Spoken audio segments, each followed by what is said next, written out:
नमस्कार मित्रांनो, आज रथसप्तमी आणि रथसप्तमी का साजरी करतात तर रथसप्तमी म्हणजे सूर्य देवतेचा जन्मदिवस। सूर्य हा आदित्य आणि कश्यप यांचा पुत्र। सूर्य हा तेज देणारा, बल देणारा आणि ऊर्जा देणारा असा ग्रह आहे। आयुष्य निरोगी आणि शक्तिमान आणि बलवानपणे जर जगायचे असेल तर सूर्योपासना करणे अतिशय गरजेचे आहे। रोज सकाळी लवकर उठून देवपूजा करून स्नान संध्या करून सूर्याला अर्घ्य द्यावा। अर्घ्य देण्यापूर्वी गायत्री मंत्राचा जप करावा। तसेच सूर्यनमस्कारासारखा व्यायाम प्रकार करावा।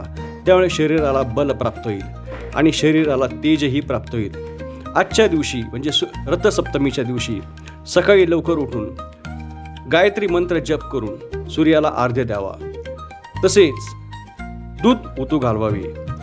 या दुधामध्ये पडलेली सूर्याची किरणे डी व्हिटॅमिन्स देतात, म्हणजेच आपल्याला शक्ती देतात। म्हणून सूर्य उपासना करणे अतिशय गरजेचे आहे।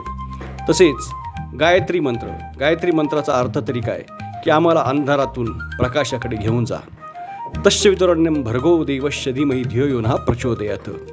सूर्योपासना करताना गायत्री मंत्राचा जप करणे सुद्धा अतिशय महत्त्वाचे आहे।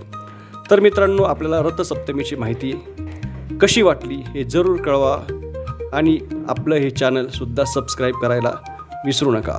धन्यवाद।